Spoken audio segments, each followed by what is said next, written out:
Leta na nilaktawan, hindi naman niya ibig sabihin na nilaktawan dahil tinuturuan. Kasi nagbabasa sila ng sinumpaang salaysay niya. So binabasa nila, siguro hindi niya nakita. 'Di ba? 'Yun yung sinasabi. Ang hirit nito ni Lacson, para bagang pinagdududahan pa. Oh. Bas eto pansinin niyo, pag si Lacson tinrato yung mga witness o yung resource person na hindi binabanggit si Romualdez, grabe ang bayani sa kanya. Grabe yung pagtrato niya na very credible ang datingan. Pero basta binanggit si Romualdez, talagang grabe yung pa-interview niya sa mga bayarang media. Para idiin na, alam mo yon kasi ano lang magbigay ka lang ng pagdududa. Yun po ay isang bagay na po yun na na step mo para i-discredit yung tao. Kahit kapirasong pagdududa lang. Yun ang alam mo si Lacson, magaling yan sa propaganda. Kaya naman naging senador yan. Tingnan ninyo yung mga senador. Ang nangyari sa inyo, lagi tuloy kayong kawawa. Kasi inaatake kayo na hindi nyo alam na inaatake na kayo sa ibang mga media. Yan ang style nila Si Soto, ganyan din ang style. Si Lacson, ganyan din ang style. Yung umaatake sa media, pagkakarap mo ang plastic. Mga hipokrito. Diba? Yung pagkakarap mo, bati-bati kayo, yakapang kayo dyan, beso-beso kayo. Yeah? Pero in reality, inaatake naman kayo sa media. For the first time, merong isang senador na hindi papayag sa ganong klaseng sistemang ginagawa nito mga to. Speech ni Marcoleta talagang wapak, nako. At yung sinabi rin ni Chis Escudero, ang lupit. Ito talaga ang tunay na may mga yagballs. Hindi katulad ni Soto at ni Lacson. Gago! Na alam natin, iniiwas ang issue, walang iba kung hindi sa kanilang amo na si Romualdez. Gago! Siyempre, alam mo naman, kapit tuko. Bakit? Siyempre, pagka tinamaan si Romualdez, ang direksyon niya, walang iba kung hindi kay BBM. At pagka tinamaan si BBM, abay, baka matanggal at Senate President si Tito Soto. Gago! At si Mr. Pinky, uy, Pinky, bakit kaya? Ewan ko sa inyo, basta gusto ko lang Pinky, tawag ko sa kanya. Si Mr. Pinky, alam naman po natin, yung tapang niya, alam naman natin na parang lang alam mo yun, pang media lang. O alam mo, para lang masabi na matapang siya. Wala. Urong din ng yagballs. Umurong din po ang yagballs pagdating sa dito. Kasi alam naman natin, pag natanggal sa posisyon si Soto bilang Senate President, damay siya sa Blue Ribbon. Siyempre, para sa kanya, malaking bagay ho yun. Alam naman natin, may kaakibat na, alam na natin yan. May kaakibat na Rimowa. Wala naman ganun. Ano yung Rimowa? Bahala na kayo. Hindi, pero walang ganun. Buti nga, hindi ko sinabing basura Mas masama kung basura. Rimowa lang naman. Anyway, alam nyo, di ba, recap lang tayo ng kapiraso itong mga nakaraang araw. Pinaliwanag ko sa inyo kung paano nila sinusubukang i-discredit si Marcoleta. Sinimulan na nila kay Marcoleta, di ba? Sinimulan na rin nila kay Magalong. Anyone or any issue na patungo doon kay Romualdez, talagang dinidiscredit. Yeah? So, Diskaya, nagsimula yan. Tapos kay Chis Escudero at yan kay Sir Orly. Tapos ngayon si Marcoleta. Basta medyo patungo doon kay Speaker.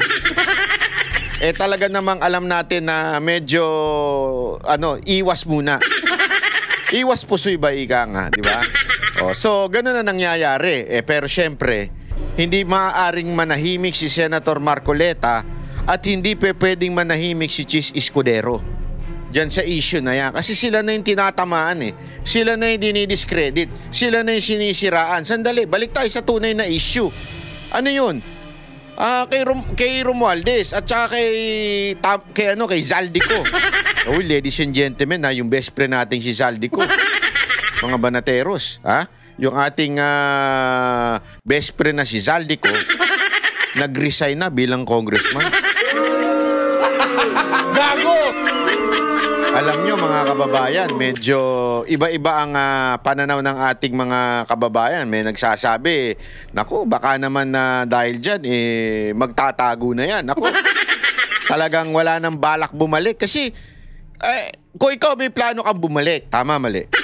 Ikaw ay hindi ka magre-resign.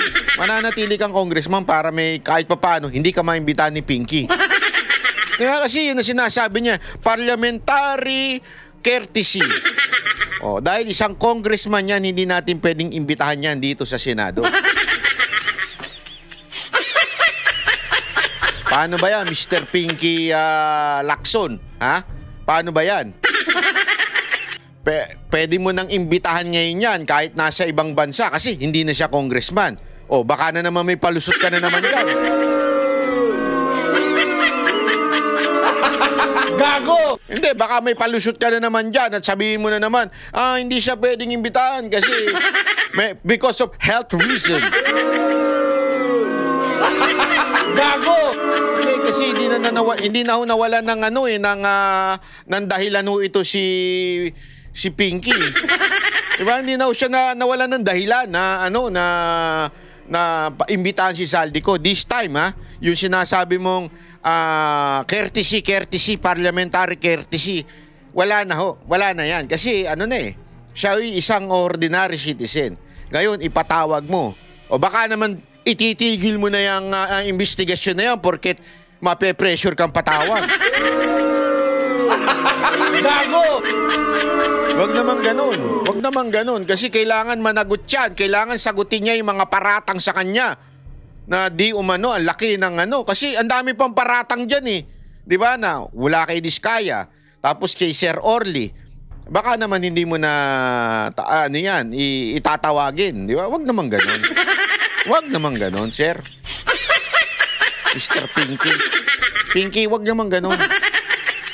Tawagin mo yan. Tapos pag hindi pumunta, isubpina mo. Pag ayaw pa rin pumunta, i-contempt mo na. You have the power even if nasa ibang bansa yan. Don't tell me, di mo gagawin yun. Gago!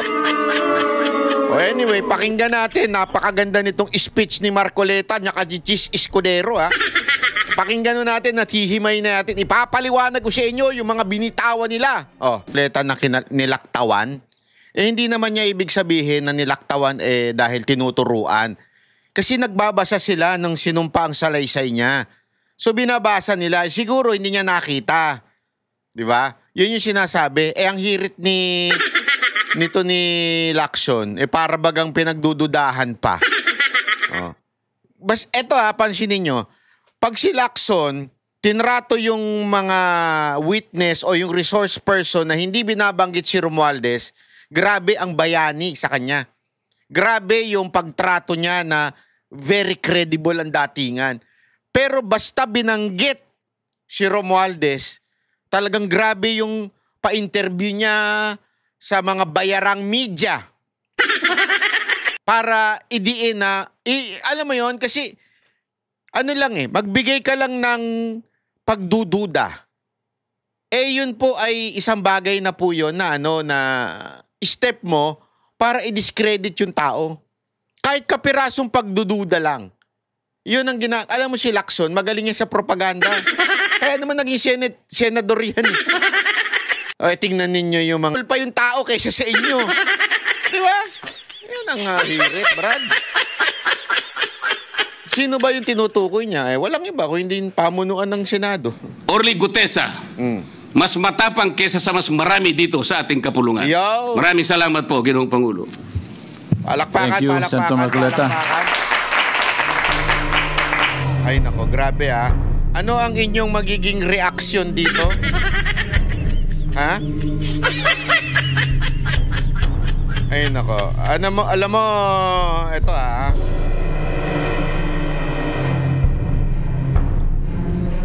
Itong hirit po ni Marcoleta na ito yung hinahanap natin. Kasi for the longest time, itong, pasensya na ho yung mga makaduterteng senador dyan.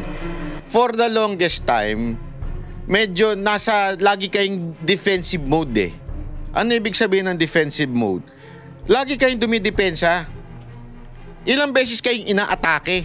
Attack ng attack yung kampo ng Marcos Romualdez Syndicate eh. Attack sila ng attack sa inyo. Tapos hanggang sa nasiraan na kayo publicly, in the eyes of the public. 'Di ba? Yung perception sa inyo nasiraan na. But because sometimes yung inyong ugali na hindi ko dapat banatan, hindi ko dapat i-attack yung aking kapwa senador. Ang nangyari sa inyo, lagi tuloy kayong kawawa. Kasi inaatake kayo na hindi nyo alam na inaatake na kayo sa ibang mga media. Yan ang style nila eh. Si Soto, ganyan din ang style. Si Lacson, ganyan din ang style. Yung umaatake sa media, pagkakarap mo ang plastic. Mga hipokrito. Diba? Yung pagkaharap mo, bati-bati kayo, yakapang kayo dyan, beso-beso kayo. Eh? Pero in reality, inaatake naman kayo sa media. For the first time, merong isang senador na hindi papayag sa ganong klaseng sistemang ginagawa nito mga to. Ito, senador na umaatake na. Hindi siya defensive. Attack siya, attack mode. Kaya kita mo? Kasi ako napanood ko yung interview ni Lacson na yun eh. Doon sa interview na yun, kasama yung mga ulul na mga na mga media, doon umaatake siya eh. Kunwari lang siya, nagmamagaling siya na parang hindi siya umaatake pero actually pumipitik-pitik na siya. Tapos ang nagkakarga ng pitik, yung media. Di ba? Kasi itong media na to, kilalang mga bayarang media ito eh. Kilalang mga anti-Duterting media ito eh. Di ba? Tapos, ganun. Akala ko hindi papansinin. Nagulat ako sa ginawang speech ni Marcoleta. Talagang pinansin niya yung binigkas ni Lacson na your guess is as good as mine. Gago! Nung bagang tinanong siya kung kaduda-duda ba daw yung witness na parang may maling ginawa si Marcoleta, di ba? Gago! Alam mo, kudos talaga. Iba talaga ikaw, Marcoleta. Exciting siguro kung nanalo si Attorney Vic Rodriguez at saka sila Jimmy Bondoc, sila Attorney Jimmy, no? Di ba? Exciting siguro kung mga abogado yan nung nanalo. Naku po. Ang saya. Ito na yung inaantay natin eh, di ba? Buti na lang eh. Kaya suportahan natin to si Marcoleta, ibang DNA nito. Hindi plastic eh. Ito ang gusto ko sa kanya. Alam mo si Marcoleta, nakasama namin yan sa mga kampanya. Si Marcoleta, ano yan eh. Minsan napapagkamalang masungit. Minsan na, kasi hindi nga ngumingiti yan. Pambansang simangot nga yan eh. Hindi pagka may programa, pag hindi nasunod, nagagalit yan. Hindi, walang biro. Nagagalit to yan kahit nung during the campaign. Hindi porkit kakampingan niya, pa-plastiking ganyan. Ganyan na tao yan si Marcoleta. And that's why I like it. Kasi alam mo, sa mga politiko, sa larangan ng mga politiko, ang dami diyang plastikan. Yung kakamay-kamay siya, yung ngingiti-ngiti siya, pagtalikod mo, ginaganong-ganon ka. Diba? Pero ito si Marcoleta, yung sabi nga, what you see is what you get. Kung ano yung nakikita mo, yan na yun. Walang tinatago. Ganyan na ganyan si Marcoleta, even during the campaign. Pagka meron siyang bad trip siya. Kasi mali eh. Paninindigan niya, mali kung mali. Kahit kakampi kita, mali. Ganun yan eh. Kaya nga, feeling ko, dyan na isa yan sa mga nag-impluensya sa Banateros eh. Kasi pag tama, palakpakan, pag mali, banatan, kahit kakampi. Dinagdagan na natin, ha? Pahaba ng pahaba yan. Ganyan na ganyan no, si Marcoleta. Isipin mo, kung nandiyan pa si Pastor Kibuloy, naku po, yari sila. Talagang babanatan sila dyan. Yun, isa pa yun. Yung tao na yun, diretso rin yun magsalita sa mga... pagka nakausap nyo ng personal at talagang hindi yung paligoy-ligoy, pag may mali ka talaga. Yan ang mga gusto natin eh. Yan ang tinatawag na tatak Duterte. Diba? Kaya nga sinasabi nyo, bakit kayo, mga panatiko lang kayo kay Duterte? Hindi kami panatiko kay Duterte. Hindi.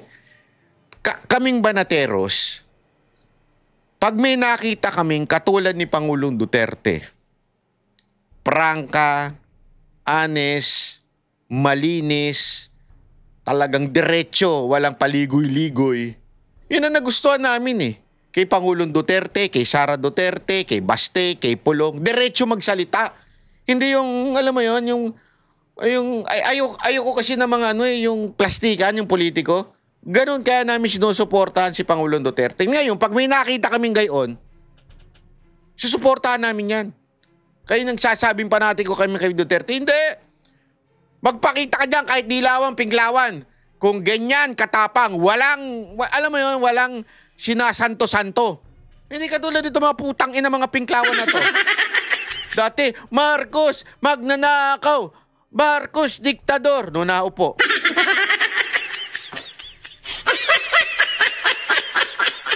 Hindi. Di namin yung pagre-resigning kasi ayaw namin si BP Sara Duterte.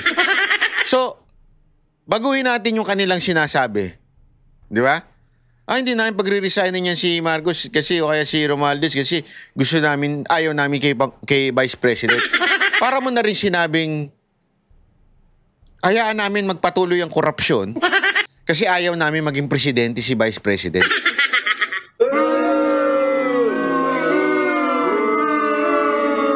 So, for the sake of, para lang hindi maging Vice President si BP Sara Duterte, ayaw namin magpatuloy ang korupsyon.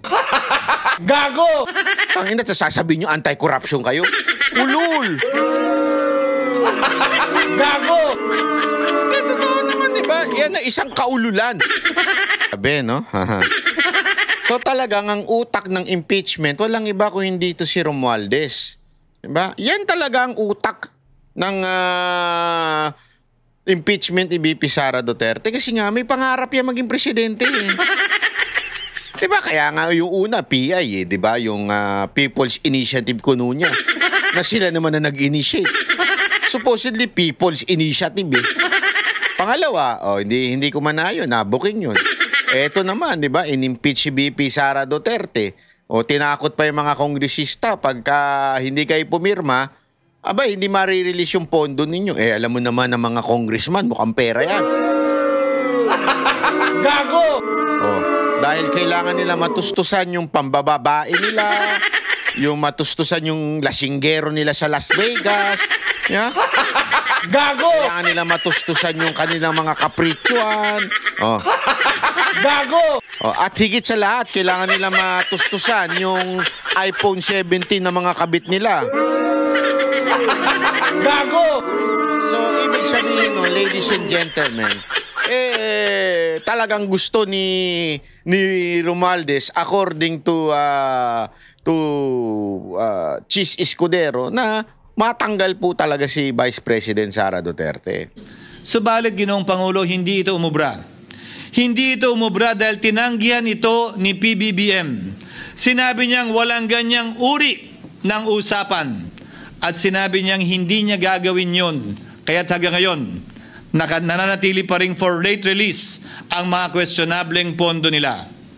And that is why, Mr. President, distinguished colleagues, at the height of the impeachment controversy and amidst the passion of some sectors to remove the Vice President at all costs, I urged prudence and level-headedness because I knew that greed and not accountability was the reason behind it. In the end, Mr. President, the Supreme Court vindicated us. The Supreme Court vindicated us by saying, among others, quote, "There is a right way to do the right thing at the right time. This is what the rule of just law means." Close quotations. Ginoong Pangulo, sinisi po sa akin ni Speaker Romualdez ang pagkakatanggal kay Congressman Zaldico. Sinisi po niya sa akin ang pag-FLR or for late release ng kanilang mga proyekto. Sinisi po niya sa akin ang pagkakadismiss ng impeachment complaint laban kay VP Sara na nakikita niyang makakatunggali niya sa susunod na halalan. Sinisi din niya po sa akin ang pagkakasira ng kanilang maitim na balakin sa 2025 budget na nagawa Maitim talaga. Mga demonyo kasi. nila ng walang balakid na mga nagdaang taon. Ginoong Pangulo, naging tapat ako at ginawa ko lamang ang aking tungkulin. Kung ano ang tingin kong tama at nararapat para sa bansa at sa sambayanan. Subalit, sa kabila po nito, nagsimula na ang lahat ng bira, paninira at kaso laban sa akin at sa Senado.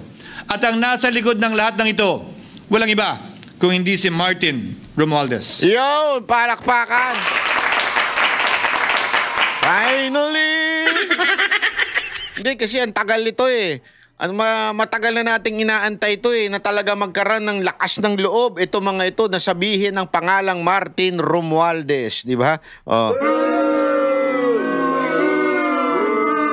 Ika nga ni Mayor Magalong na ngayon lamang nakita ko sinisiraan na rin ngayon. Oo. Bakit ko ba nilabanan at binisto sila Speaker Romualdez mula noon hanggang ngayon kung kasabwat at kasapakat lang din nila ako? Hindi ko po gagawin yun. Sa tig ng tennis court, ang nasabing gusali, sinimulang pinatayo. Ayan yung panira nila kay Magalong dahil nagsasalita na si Magalong.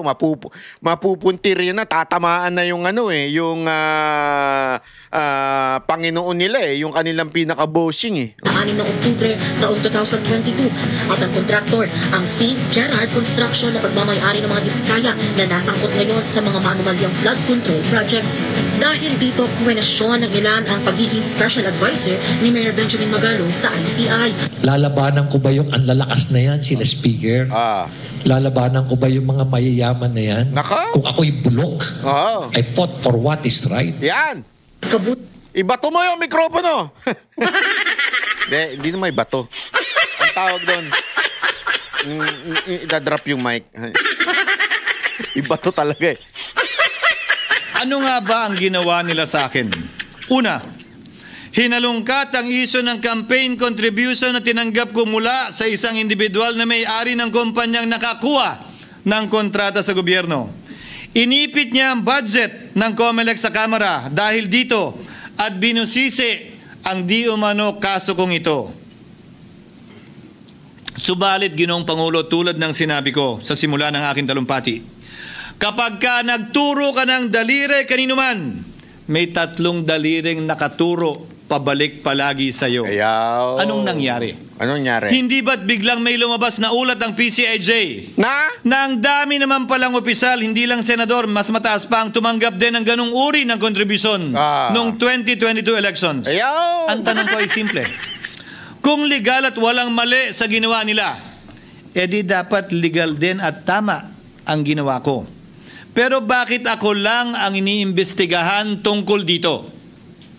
Higit pa doon, Ginoong Pangulo, hindi ba tayon kay Mayor Magalong merong 67 na miyembro ng Kamara na kontraktor? Nako.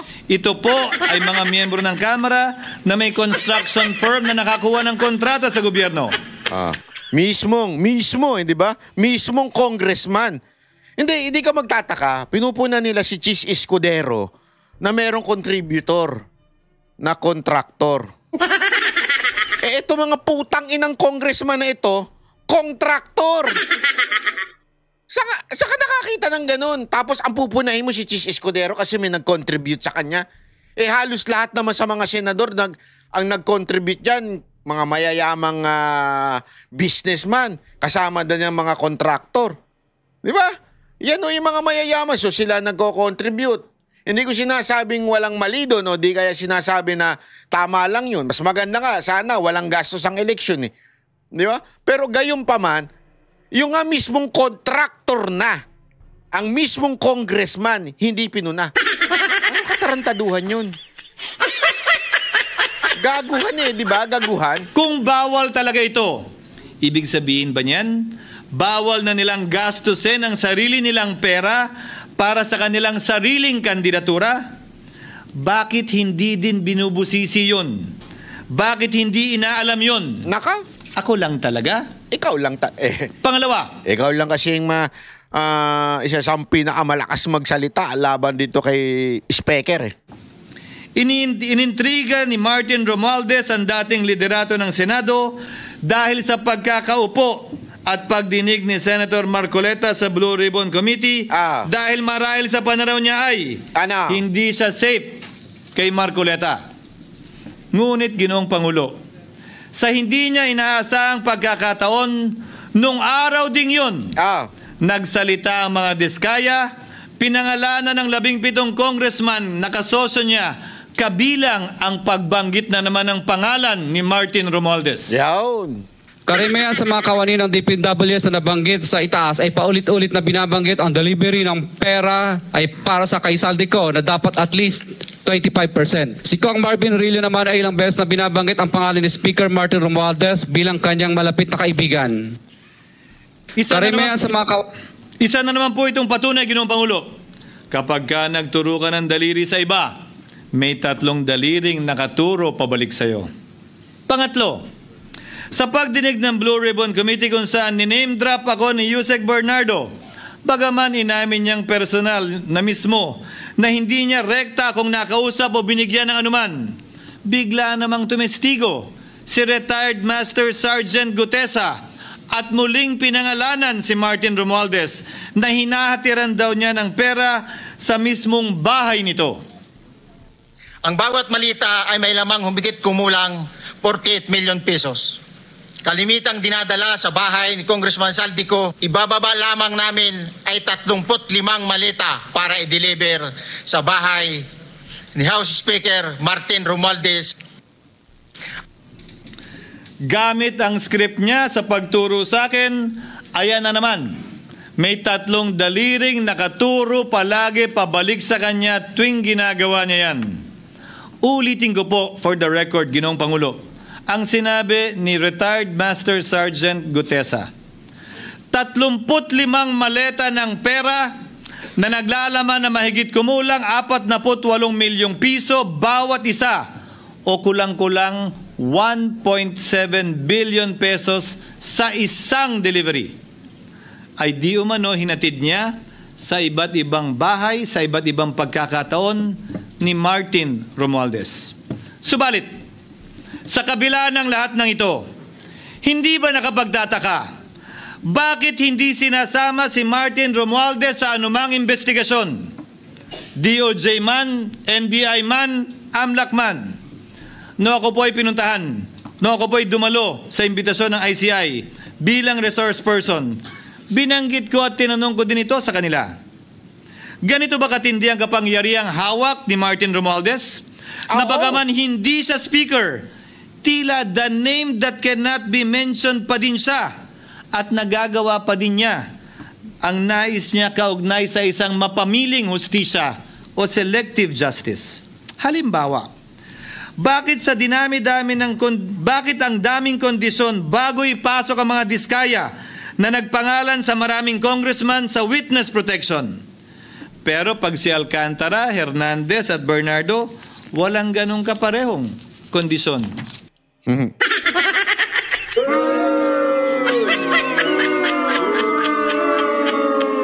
Alam mo, ito talaga yun eh. Si Lacson Soto tsaka si Remulla, protector eh. Protector. Bakit hiniling agad ang freeze order di umano para sa asset ng mga name drop na senador? Pero maliban kay Congressman Zaldico na mukhang nilalaglag na nila, ni isang congressman walang request para sa freeze order. Pagdating naman kay Martin Romualdez na dineliveran ng bilyong piso sa bahay mismo niya, ang sabi ay, quote, "We will work on it lang." Bakit interesado ang lahat sa 6 na senador na idadawit di umano ni Bryce Hernandez na handang-handa tayong alamin sana kung sino-sino sila para mapagpiestahan natin sila. Pero nung sinabi ni Bryce na hindi pala senador, kung hindi kongresista lamang ang papangalanan niya, aba, biglang naglaho ng parang bula ang atensyon. Parang wala na nagtanong. Parang wala nang interes para alamin, sino-sino nga ba yung mga yan? Kung ako po yung tatanungin nyo, alam ko merong 6 na senador eh. May nagtatanong sa akin, bakit wala si Cheese? And my answer to that is, I'm almost sure, no, probably hindi ma-mention si Cheese simply because walang insertion doon. Si sa Bulacan. Escudero, wala doon. Hindi po senador yung laman nung computer ko. So fake news yun, ha? May 6 na senador na nunumbrahan mo daw. Mga congressman yung nasa computer mo. Yes, yung nasa computer ko po, congressman po. Okay, thank you.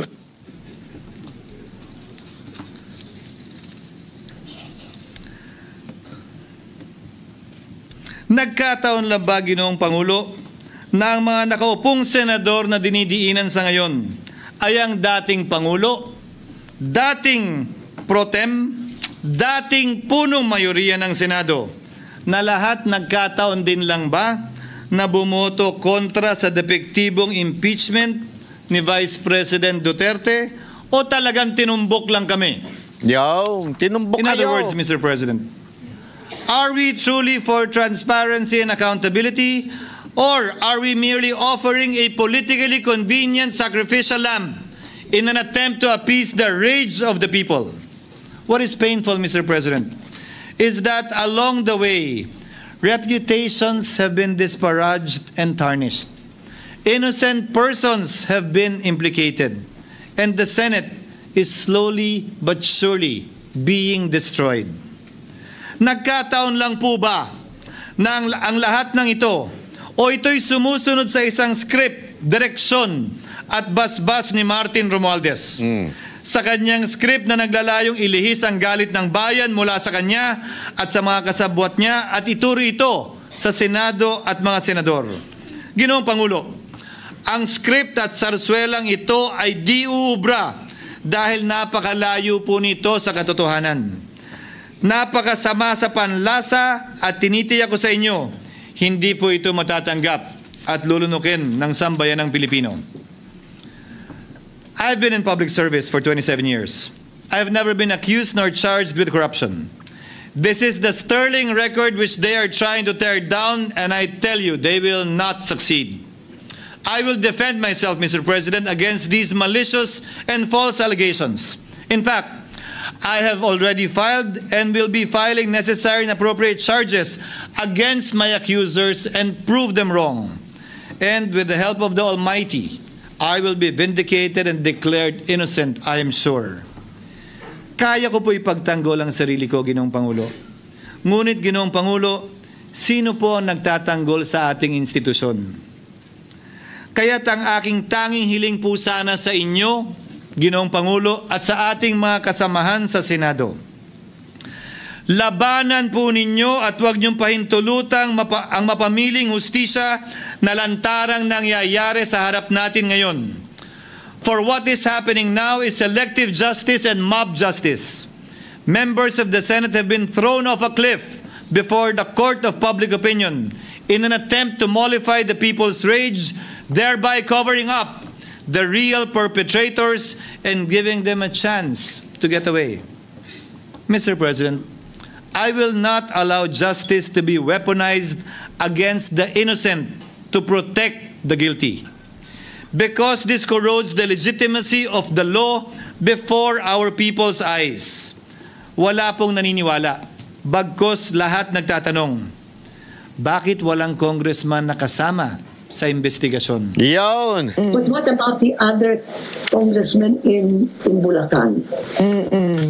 Why haven't they been questioned? Yan, isa pa yan eh. Mantakin mo ha. Sa Bulacan, kesyo maraming korupsyon daw. Idinamay pa si Villanueva. Pero ni isang congressman, wala. Anak ka na tarantado ba kayo?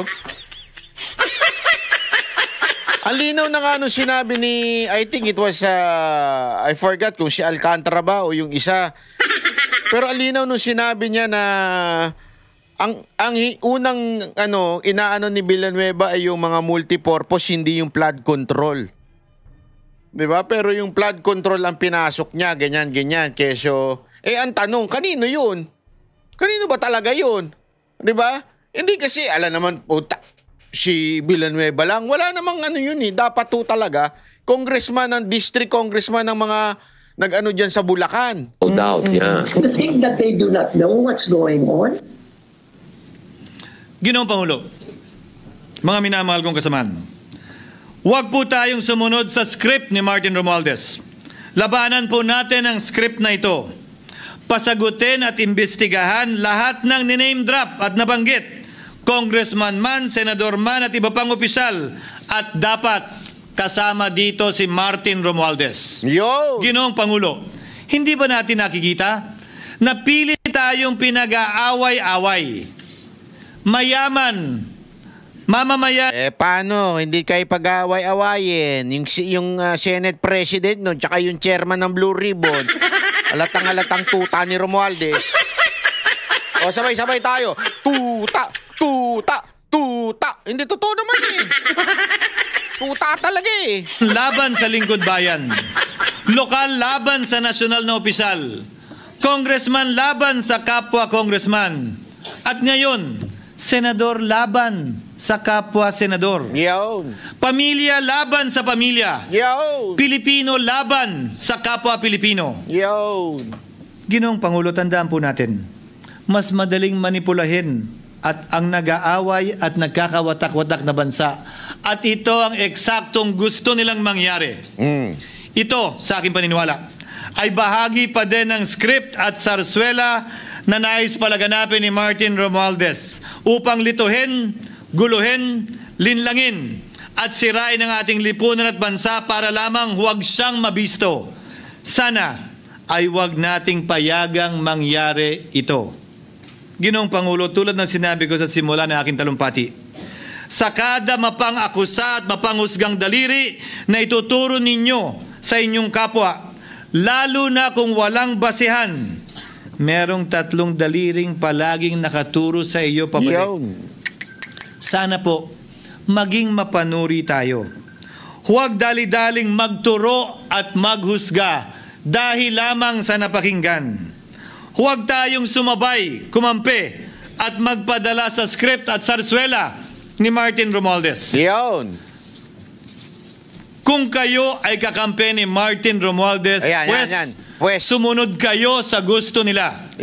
Una, maniwala kayo sa mga sinasabi ng testigo niya na nagtuturo lamang sa mga senador.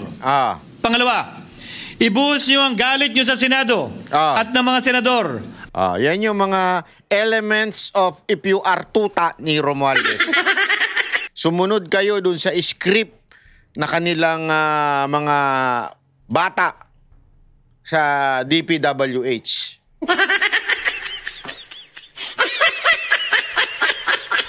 Diba? Pangalawa, ituro nyo lang na ituro ang Senado. Huwag na kayo magturo ng mga congressman. Ano yung pakatlo? At palayo kay Martin at sa mga congressman. Pangatlo, pagdudahan at sirain nyo si Sergeant Gutesa na bukod tanging hindi nakinabang at walang bahid at hiningi anumang kapalit sa pagsabi ng katotohanan. Oo nga eh. Alam mo, ano kayang benefit ni Hindi, isipin mo, in every crime, ika nga, in everything that you do, there is always a motive. Ano ang motive na nagsisinungaling ito si Sir Orly? Wala eh. Wala naman, hindi naman siya politiko eh. And he is not saving his ass. Di ba? Hindi katulad ng mga DPWH na opisyal. They're saving their ass. Kasi sila mismo, huli. Ibig sabihin, pag hindi sila nagturo, sila makakasalanan. May mga kasalanan. O, ganun din kay Diskaya. Di ba? So, ang tanong, sino lang ang ituturo mo? O ituturo mo si Romualdez, yari ka. Di ba? Kung ituturo mo yung mga senador, okay ka kasi nakaupo si Romualdez eh.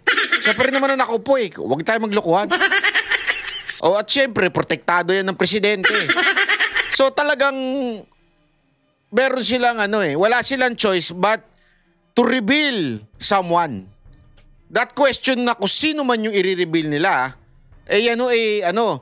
base na lang kung saan mo gustong maprotektahan ka. Diba? Kung gusto mo ng protection mula sa Marcos Romualdez Syndicate o gusto mong maging hindi ka protekta. O baka kasuhan ka pa. Diba? Ay malamang sa malamang kakasuhan ka ng todo-todo niya pag sinabi mo. Kaya tinan mo yung sinangyayari kay Diskaya. Diba? Tinuring ng demonyo. Dahil nga sa... Isipin mo sino ang mas demonyo? Yung... Hindi ko sinasabing hindi demonyo yan. Hindi ko sinasabing hindi sila gumawa ng masama. Ang sinasabi ko, contractor lang yan Private yan Tandaan ninyo, ang pinakamas demonyo dyan, yung DPWH na opisyal. So, mas yari sila. Sa totoo lang. Kaya mas takot sila na makasuhan. So, kanino sila papanig? Yung nakaupo sa gobyerno. Walang iba kung hindi ang Marcos Romualdez team, di ba? Diyan sila. Or, talaga magsabi sila. Pero ito matindi. Si Sir Orly, wala siyang pakialam. Wala naman Hindi ko naman kailangan lumabas Hindi, isipin mo to Kung gusto lang ng tahimik na buhay ni Sir Orly, hindi naman niya kailangan lumabas. Bakit ako lalabas? Mapapahamak lang ako. Unang-una, kung hindi ako lumabas, wala naman akong kaso. Wala naman akong... I do not need to participate, ika nga. I do not need to talk to save my ass. Hindi kailangan. But yet, he did it. Why? Kasi nga, hindi niya malunok sa kanyang prinsipyo. At pag titingnan ninyo ang record nito ni Sir Orly, talagang makabayan itong taon to. Patriotic ito. Yung record niya bilang Marine. Kaya nga siya nagsalita Hindi kaya ng kanyang konsensya. Nung nalaman niya na yung dinideliver pala ay galing sa pagnanakaw, hindi niya kaya. Kung ikaw yon, ito sa totoo lang. Kung ako yon, I mean kung tayo, ordinaryong Pilipino, magdodouble na pag-iisip Tangina, kakalabanin ko Marcos Romualdez. Tayo nangyari ako. Kita mo nga lahat ng kumalaban na demanda di ba? Lahat nga ng nayayari Kung ano-ano kung ungkatin pa lahat ng ginawa ko. Kasi tao yan Maaaring nagkamali rin yan in the past. Maybe, I'm not saying he did. Pero maybe, uungkatin lahat, di ba? Pagka ikaw ay lumaban sa Marcos Romualdez Syndicate, talagang uungkatin ka niyan. So, ang lupit po niyan, di ba? Pagka ganun. Pwede ka na lang manahimik. Bakit ba ako sasali sa gulo nyo? Hindi, kasi maraming Pilipino ang ganyan ngayon. Tandaan nyo, I think it was 90 na security yan. Asa na yung iba? Siyempre, takot. Hindi ko masisisi kung takot sila. Sigurado ako nakita nila yung kawalangyaan ng mga boss nila. Di ba? Sigurado ako nakita nila yung kapangyarihan ng mga boss nila. Kaya di sila magsasalita. Takot siya mga yan. Pero ito, nagsalita. So in other words, mga banateros, wala siyang motibo para, kung hindi siya magsalita, tahimik ang buhay niya. Pero bakit niya ginawa? Kasi nga, dahil sa pagmamahal sa bayan, pwede siya manahimik, pero nagsalita. Wala siyang motibo na manira, wala siyang motibo na nililigtas niya sarili niya. Wala. Yung mga DPWH official, meron. Siya, wala. Pwedeng tahimik na buhay niya Ba't niya ginawa? Kasi nga, may paninindigan yung mama. Diba? Yun lang yun Pangapat, huwag niyong payagang mabanggit man lang ang pangalan ni Martin Romualdez. Panglima, huwag niyong payagang ipatawag si Martin Romualdez sa anumang investigasyon. Pang-anim, huwag niyong payagang imbestigahan si Martin Romualdez at mga kasamahan niya saan mang lugar. Nako. Ako, Ginoong Pangulo, hindi ako kakampi ni Martin Romualdez. Kaya lalabanan ko siya at lahat ng panglilinlang niya. Una, Papatunayan kung hindi totoo ang mga panggigipit at paninira ng mga testigo niya laban sa akin at mga senador. Pangalawa, tututulan ko ang paglilihis at diversyon na ginagawa niya palayo sa kanya at sa Kamara. Pangatlo, hindi ko papayagang sirain ang mga senador pag away-awayin tayo at sirain ang institusyon ng Senado. Pangapat, pinaniniwalaan ko at saludo ako kay Sergeant Gutesa at iba pang katulad niya sa paglabas ng katotohanan. Panglima, hindi ako matatakot banggitin ng paulit-ulit ang kanyang pangalan, Martin Romualdez. Yun. At ipaglalaban kong ipatawag at imbestigahan si Martin Romualdez at lahat ng kanyang mga kasangkot at kasama. Ginoong Pangulo, mga minamahal kong kababayan, kung nais niyong lumitaw ang katotohanan, kung nais niyong panagutin ang tunay na salarin, kung nais po niyong makulong ang tunay na may kasalanan, huwag ninyong kampihan si Martin Romualdez. Yun. Punitin natin ang script ni Martin Romualdez. Yun. At higit sa lahat, huwag magpadala, huwag sabayan, huwag maniwala sa sarswela na nilalako ni Martin Romualdez. Maraming salamat po, Ginoong Pangulo, at magandang hapon po. Yo, palakpakan! Thank you, Senator Francis Chis Escudero. Majority Leader. Yes, for minutes to suspend. Ang tanong, hindi, alam mo ang tindi ng bitaw ni Chis Escudero. Kaya nga ako, sana, kung pwede lang, palitan nyo na talaga yung Senate President tsaka yung Blue Ribbon Committee Chair. Di ba? Dapat talaga si Speaker Alan Cayetano, ay Speaker pala, mali. Senate President Alan Cayetano na eh. O kaya ibalik si Chis Escudero. Kasi alam ko malabong ibalik si Chis Escudero kasi siyempre para sabihin naman objective. So at least man lang si di ba? Si Alan Cayetano na very very objective po yung kanyang pananaw sa mga ganyang bagay, di ba? Matalino pa, abogado, hindi graduate sa One Ball University. Sana ibalik yun ilagay si Cayetano diyan. Sana lang po para talaga maganda ang takbuhin ng Blue Ribbon Committee na under kay Marcoleta.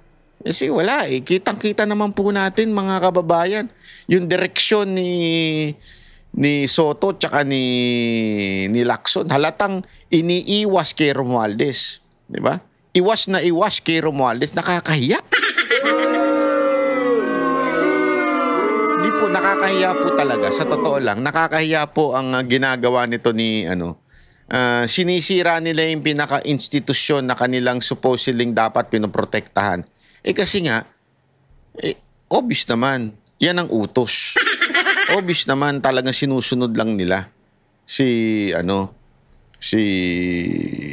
ewan ko kung si Marcos o si Romualdez, di ba? Hindi natin alam, pero sa tingin ko, yun eh. Yung dalawa yun eh. Bantayan pa natin mga kababayan Huwag po natin bibitawan itong issue na ito. Bantayan po natin itong mga senador natin. At sana magkaroon tayo ng talagang pagpapalit ng leadership dyan sa Senado. Okay?